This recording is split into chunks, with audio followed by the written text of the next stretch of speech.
Get ready for your daily dose of marketing strategies and tactics to get more people playing your indie game. You are listening to the Indie Game Marketing School with your instructors, Daniel Doan and Tony Chan. On today's episode, we're going to talk about our failures, our first marketing failures that me and Daniel encountered. So, but I'm going to go ahead and let Daniel go first. So, what were your failures, Daniel? All right. So, I think the biggest failure that I personally had was trying to market my games to other game developers. So, using hashtags like hashtag game dev, hashtag indie dev, posting about my game to other developers, trying to, get them to like buy copies. I mean, honestly, like that's one of the biggest, mistakes that I personally made. And, I actually see this, made quite a bit where, other developers, will kind of do the same thing where they think that, just by using game development hashtags means that, their game gets popular.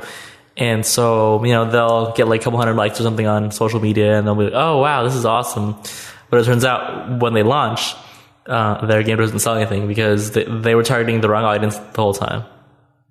Ooh, yeah, that sucks when you finish your game and you thought your game was going to sell well and then it doesn't click with the audience. And for me, I immediately failed off the get-go when I started my game, but I did like zero marketing, zero social media, zero everything. And so of course, when my game launched, it had like no audience whatsoever. So, and to get the audience, I would think I would need to do like Facebook ads or pay for ads. And, if I'd done it much earlier in the life cycle, I could have like built up a following or something and, built you don't want just a lot of followers. You want like true followers, loyal fans that will, engage with you or buy something from you. Yeah. And, I mean, like it's all about, having those true fans. So yeah, speaking of true fans, this is kind of like a good segue into my next failure, which is, the failure to actually collect email addresses. So back when I was first starting out development, I basically, grew this, loyal following on Twitter, on Reddit and whatnot, but I, didn't actually collect any email addresses.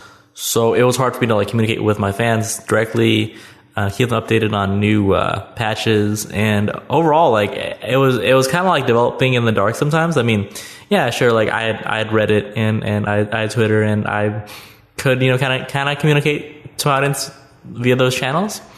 But in retrospect, I should have collected emails from day one because honestly, like there's nothing more better than, having that true relationship with your audience via email because it's like much better to, I guess, or it makes it much more consistent, to get in contact with someone via email, like rather than waiting for them to like, check Twitter or check Reddit.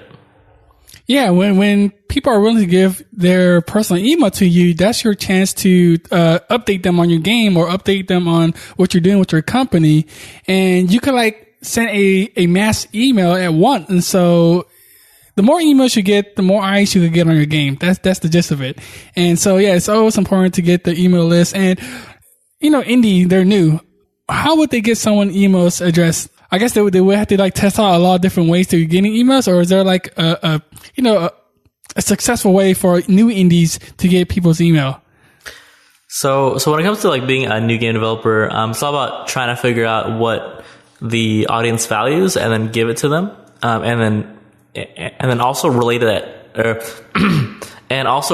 that to your game. So for example, if you're making a game about like a cute little bunny rabbit or something like that, try to find a way to link that to something that you can offer them, that'll get them to sign up for your mailing list. So, maybe like it can be something as simple as, sign up for the early, pre-alpha access of the game, and you can play as this, like neon colored, cute little bunny rabbit.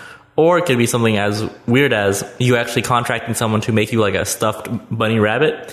And say, okay, well, if you sign up for my list, I will pick one lucky winner, by the end of the month, and that winner will get the cute bunny rabbit and like a Steam gift card or something like that. So just like come up with creative ways to give tangible value to your audience, and let them know that you're, working on your game, and basically just, make them interested in what you're working on, but while at the same time giving them pure value. Yeah, I guess it's sort of like a lead magnet. Yeah, a lead magnet in a way where you're enticing them, I guess, to sign for an email. And another thing I would say is a marketing failure that I didn't personally do, but it's to like spam people about your game. Like it's going to get, it annoys people if you try to spam them about your game, about your screenshot. And so just be wary of how you do that. And like sites like Reddit, they have certain days where you can like mark it on this day, then get feedback on this day. And so just try not to spam people about your game. Yeah. It's all about, having that good balance, and, don't overdo it. Don't overdo it. So that's it for today's episode on our biggest marketing failures. I hope you take note and avoid what we did. I'm Tony Chan from Game Dev Loadout. And I'm Daniel Dunn from Black Show Media. This session of Indie Game Marketing School has come to a close. Be sure to subscribe for daily marketing strategies to help you find the fan base your game deserves. Don't forget to rate and review the show so we can bring you more valuable content. Until then, keep pushing forward. We'll see you on the next episode.